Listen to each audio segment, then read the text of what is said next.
Yes. Hello, everyone. Welcome to the second webinar of More Than a Circle series from Storyly. I'm Nurçin. I'm the Customer Engagement Team Lead at Storyly. And today it will be my pleasure to host this webinar and ask our questions. Today, my guest is Natasa Ravlic. She is the Chief Product Officer of Grace Health, the #1 trusted women's health application across Africa. Welcome, Natasha. Thanks a lot for joining us today. Thank you for having me and for a nice introduction. Thank you.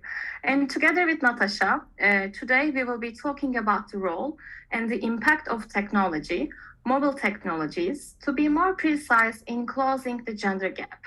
And we will discuss it from a healthcare perspective to have Natasha's contribution and hear her experiences. As you know, International Women's Day is just around the corner, it's tomorrow. This special day is a reminder to accelerate gender parity because progress without women is not possible. 48 years have passed since its recognition by the United Nations, but women's struggle for equal rights has been going on even longer than that. Yet, gender equality remains a major global challenge confronting humanity. Disparities in access to education, healthcare, financial resources, and legal rights on the top of problems such as violence and discrimination, lack of representation and leadership, social and cultural factors. All of these hold women back from realizing their full potential. Especially with the pandemic, global progress started to stagnate. In fact, I have something very interesting here. World Economic Forum estimates that it will take more than 130 years to close the gender gap worldwide. That means it won't happen in our lifetime. It won't be even happening in our children's lifetime. I don't know if you would agree with me, Natasha, but when talking about gender inequalities, I noticed that the conversation tends to be around economic or business case. Of course, we cannot overlook the results of women's participation in the economy can bring about, but I think women's health and maternal and reproductive health should also be the key topics in these conversations because besides being a basic human right, it is also a must in achieving equality in social and economic prosperity. And that brings me to my first question here, Natasha. Can you please feed us on the role of meeting women's health needs play in improving gender equity? Well, you summarized global situation very well. And it's actually very interesting that you asked about equity in the context of the discussion. So with International Women's Day approaching, I'm sure there will be lots of talk about gender equality. And we will see some very interesting numbers showing that the world in general is moving in the positive direction. And that is a fact. Globally, more and more women have more and more opportunities as men. For example, they have access to medical facilities. However, women still face much more barriers to benefit from these opportunities.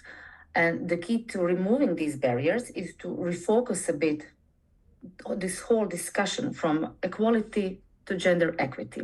So it's very, very important that we understand what each of these things mean. So equality gives the same opportunities. But the concept of equity understands that there are differences between men and women in terms of health needs or access and control over resources, for example. And this is especially visible in developing countries that Grace specifically is addressing. So equity works in addressing these differences to correct the imbalance. So in practical terms, that would mean that we as a society need to work on correcting maybe historical wrongs that have left women behind. In many countries, they didn't have the same right for employment, for example, but we also need to provide them with the tools so that they can actually success in exercising their equality. And as you can imagine, this is quite a big cultural shift and the shift in a discussion, and it requires a lot of effort from different directions so that we can provide women with this extra support rather than just giving them the same opportunity as men and thinking, okay, the story is done. And now to actually answer your question more specifically, what is the correlation in meeting their health needs and improving gender equity? So if in a society, we notice that there is a progress in meeting women's health needs. That means that society have working strategies in improving gender equity, because one can't exist without the other. At the end of the story, equities means equality is the results, be it in health, education, employment, or anywhere else. And unfortunately, we are still far away from global equitable society.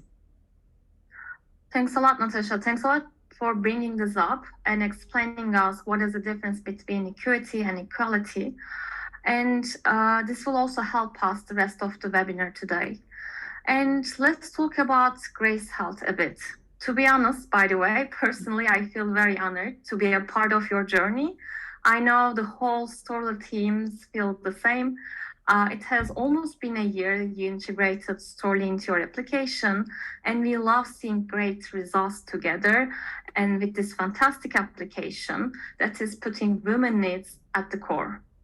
So within this context that we just talked about, can you please take us through the journey a bit? I mean, the mission, the inspiration behind Grace Health. Mm-hmm. Well, Grace was founded not so long ago. It was founded in 2018 by Therese Menheimer and Estelle Westling. And their vision was to create a digital health clinic in emerging markets for those women who own their phones, but they lack trusted access to reliable information and accessible healthcare. And they started very simply, actually, as a Facebook messaging chatbot that offered tracking, advice on menstrual cycles and reproductive health. And since then, in this couple came a long way. So our mission is to reshape health for next billion women in emerging markets. And driven by this mission, Grace app is now not just a chatbot, it's a mobile app that actually acts as a personal and trusted health assistant to more than 1 million women in sub-Saharan Africa, which is the market that we are focusing for the moment. And in the context of equality and equity discussion, we are actually working on improving equity. So we are breaking barriers that women encounter, and especially in our markets. Our markets are societies that are colored with stigma, and there we managed to achieve to be a safe place where women can increase their health literacy, especially regarding sexual and reproductive health.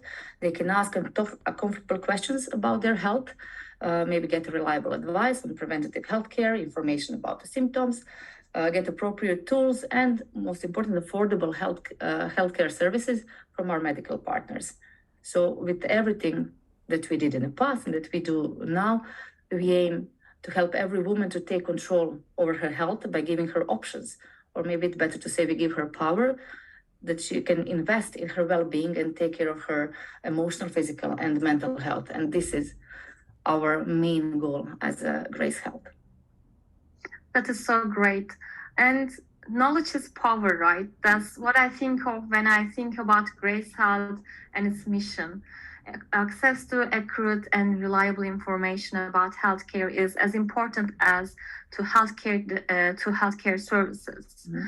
So in the case of reproductive health, I believe it is even more crucial because these topics regarding women's health, from fertility to miscarriages, from periods to menopause, these are still taboo in many cultures. There is a real gap caused by the feeling of shame. Many women die from preventable causes related to their reproductive health. Every day, in 2017, approximately 800 women died from preventable causes related to pregnancy and childbirth. And cervical cancer, for example, up to 90% is preventable when caught at an early stage. In some cases, unfortunately, the shame causes a delay in the diagnosis. Shame and taboo, these are extremely powerful. Eventually, all the unspoken issues become emotional burdens that damage one's mental health. Mm-hmm. And I think this year's theme identified by UN Women is even more meaningful in this regard: innovation and technology for gender equality. The femtech products that focus on breaking this taboo are actually doing a great job. And Grace Health is one of them, because what you are doing is really empowering women with knowledge, with mobile technologies, empowering women with a platform where they can ask their questions in privacy, questions that they are ashamed of asking to anyone else. This platform it really starts a conversation. It helps women to understand their bodies. It helps them to understand that they are not the only ones going through a specific problem. And can we talk about this a bit? How do you help overcome this taboo, shame, and start the conversation? I mean, how do you deliver the content to your audience, and how do you think the knowledge shapes the whole story here? You brought up some really interesting points here, and this shame that you mentioned and that women feel around topics related to their reproductive and sexual health is always a result of societal stigma that is especially pronounced in markets that we are addressing. So you can find it absolutely everywhere, in Western Europe, in America, but in developing countries, it's very, very pronounced. And as you can assume, it's very often rooted in very conservative beliefs about female sexuality, virginity, purity. There is at play also imbalance of power when it comes to sexual and social relationships. And then on top of it, there is a layer of religion and traditions in one culture. And for all these reasons, these topics are very sensitive, and we need to be careful how we start these conversations. So talking about grace, now how we do it. So our primary goal with every user is to build trust. So in one hand, each user needs to feel that we are respectful towards her, to her beliefs, her culture, etc. But on the other hand, she needs to feel that we are not going to judge her if she doesn't fit these official norms of society. And I have to say that I'm really, really proud that Grace is very successful in building trust, in building this safe environment. And that is obvious from the feedback that we get from our users on a daily basis. So things that are coming up very, very often and that kind of motivate us to keep in this direction is that our users perceive us as a very knowledgeable best friend or sister, older sister that they didn't have, or very cool aunt that they can talk about anything. And then once you build this trust and you create this emotional relationship with your user, it gets easier to talk about sensitive topics, and it's easier then to make a real impact on someone's life. So, in practical terms, we can say that all Grace users have one user journey. So they come in with a certain set of knowledge during their lifetime. They are exposed to educational content, and then at the end, they do the change that has impact on their health. Now, depending on the specific goals, the interests, and needs of each user, this journey can branch in different directions. And each branch is a combination of specific educational content, drivers for change behavior, and most importantly, tools and services that actually support our users in their journey. And we deliver that in multiple ways, through app, through web, through our partners. And as you know, Story is a tool that we use a lot, and it plays a vital role as it gives us the opportunity to optimize these journeys in a very quick and efficient way, and deliver very engaging content that our users appreciate a lot. And that's the beauty of technology, as you mentioned. We are addressing a very sensitive topic in a controlled and safe environment. So we can talk about anything, like from contraception to sexual relationships to abortions that are illegal in some countries. Like absolutely any topic that women can be interested in, we can talk thanks to technology. So she just needs a mobile phone app and a little bit of data. That sounds really great, and you're right, building trust, it must be the key, and it's so obvious that you are doing an amazing job here. And also, I'm so happy to hear that Story is helping. It's helping you with the user journeys and engagement. I would like to talk about the user feedback a bit more here. I'm assuming it must be your most valuable and critical resource, because it is how you can identify what's lacking and gather insights on user needs, expectations, the problems, and also personalized content. It is even more important when it comes to health. But the data landscape is changing, as you know. It's becoming more privacy-centric now. How do you hear from your users, and how will these changes impact you? Well, considering the topics that we cover and services that we provide, privacy is extremely important. It's actually prerequisite to building this trust as I just mentioned. So due to the nature of the app, from the start, we built our product with the privacy in mind, and all our partners are very much aware of that. So we use first-party data, and our product is actually built around it, so there is not much impact and change for us in that regard. Where we are going to see the impact is user acquisition. But we have plans and tactics in place to minimize the impact, because at the end of the day, we are in the same boat as everybody else when it comes to this. And as for user feedback, we actually cover that in different ways. Some of it is public, it's easily accessible, and everyone can see it in the review section of Play Store. So that's a very good source of feedback. But sometimes we need to ask very specific questions to our users. And that type of information is always anonymized, because it's a sensitive topic, and users will feel more inclined to give us response if they know that their answers are anonymous. We use different tools for this. Sometimes it's web forms, sometimes we had chat messages, but one of the main tools is again Storyly. This sounds like a promotional content, but it's not.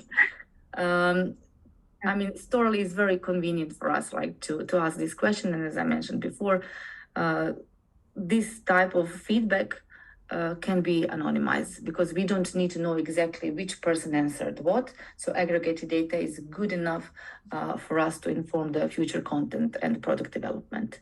So to summarize, we are not going to be impacted by these changes significantly. Yeah. That sounds so good. And I know that you're using interactive features of Storyly very efficiently.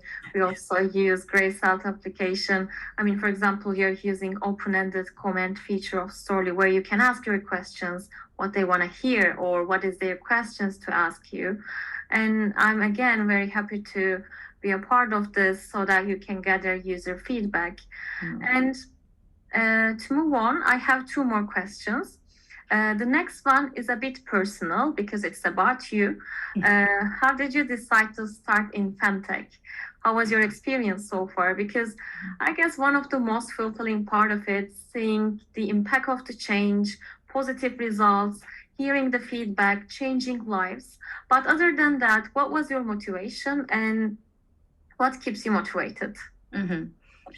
So I was actually on the lookout for a new challenge that will be in the impact sector. So I wasn't really aiming for femtech, because I always had the perception that, okay, it will be hard to get there if you don't have previous experience.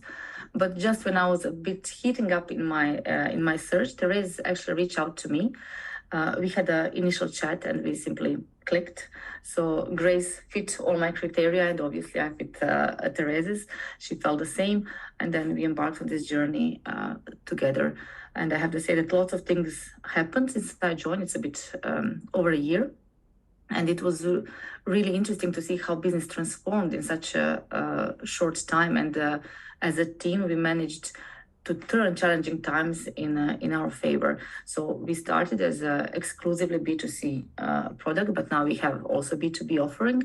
And that side of the business is actually supporting our mission to empower women to take control over their health and ultimately reshape health for women in emerging markets.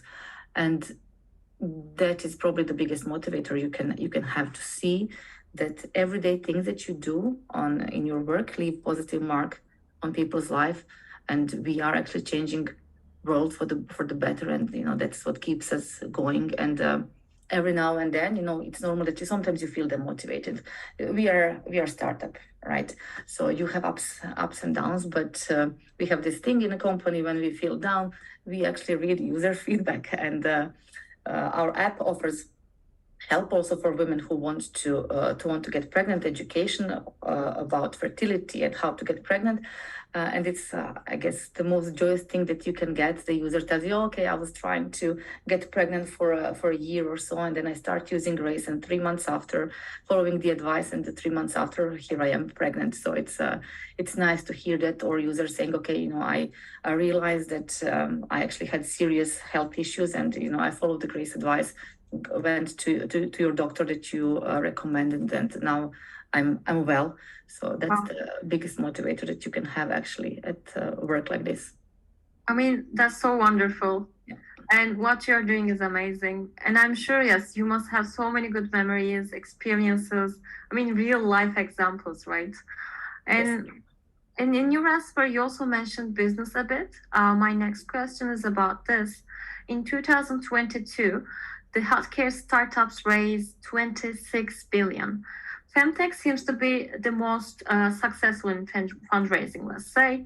What are your projections for the future of femtech, especially for those aiming to close the gender gap using technology? And what is your vision for Grace Help to keep the momentum going? Well, much smarter people than I am said that market size for femtech is projected to grow to 103 billion US dollars in 2030. And this is a very significant growth if you compare it to $51 million valuation from 2021. So from business perspective, the future looks bright and promising. And having in mind that historically women's health was deprioritized in research, it's understandable that right now we are experiencing these knowledge gaps in women's disease and women's health. And some topics are unfortunately still considered taboo, and they're very stigmatized, not just in developing countries, but globally. So there is a big opportunity to use technology to close these gaps. And we see that there is lots of new companies popping up addressing female health. So I think if they do things smartly, there is for sure piece of market that they can take. As for Grace, well, we aim to keep the momentum going. We need to improve our products and services further in order to improve gender equity when it comes to health. And everyone in Grace is very driven, and we're very ambitious people. And with a little bit of luck, I'm quite confident that we are going to achieve our vision and actually change the health outlook for next billion women in emerging markets. So we aim to keep going strong. That sounds so great, and I believe in the same way. And so happy to hear that the future looks promising as well. And actually, that was all of my questions. This has been an amazing session. Thanks a lot, Natasha. I hope you enjoyed as well, like I did. And let's see if we have any questions from the audience now. All right, we already have a question here. Okay. So how do you market the product in markets that may be biased and display societal prejudice toward this app in an initial stage? So marketing product that is addressing female health and sensitive topics around sexuality is always tricky. So you can't be very, very direct. Luckily, we have a network. You have to be really creative. So of course you need to rely on digital marketing, but we are also period tracking app. And that's quite, I would say, vanilla topic. So in the initial stages, we did advertise as a health assistant who is actually helping women track their cycle. And lots of users come in the app expecting just a period tracker, but then already in our onboarding, they can see that they can get much more. So our goal is once we get these users, we delight them on the first, so they understand, they get to aha moment very fast, and we have actually quite high retention rate. But aside from that, we have a network of partners, lots of NGOs for addressing women there on the market, and we also collaborate with them. Organic traffic is extremely important as well. So we started working on that more and more, and that will be probably one of the biggest acquisition channels for us in the coming years, because really if you're relying on Facebook, that is quite popular in these markets, you're very, very limited with what you can advertise. So you need to get creative. I hope this answered the question. I think this is a really great question, and also the answer that is very insightful for our audience today. I guess we don't have any more questions for now, but you can always reach out to us if you have any further questions or feedback. You can always visit Story.io, our website. So to sum up, thank you for thanks a lot everyone for joining us this webinar today. We hope you enjoyed the conversation and it sparked some ideas in your mind. A video recording of the session will be available in our YouTube channel, and an audio recording will be published as a podcast very soon. We appreciate your time and attention. Hope to see you at future events. Thank you. Thank you very much.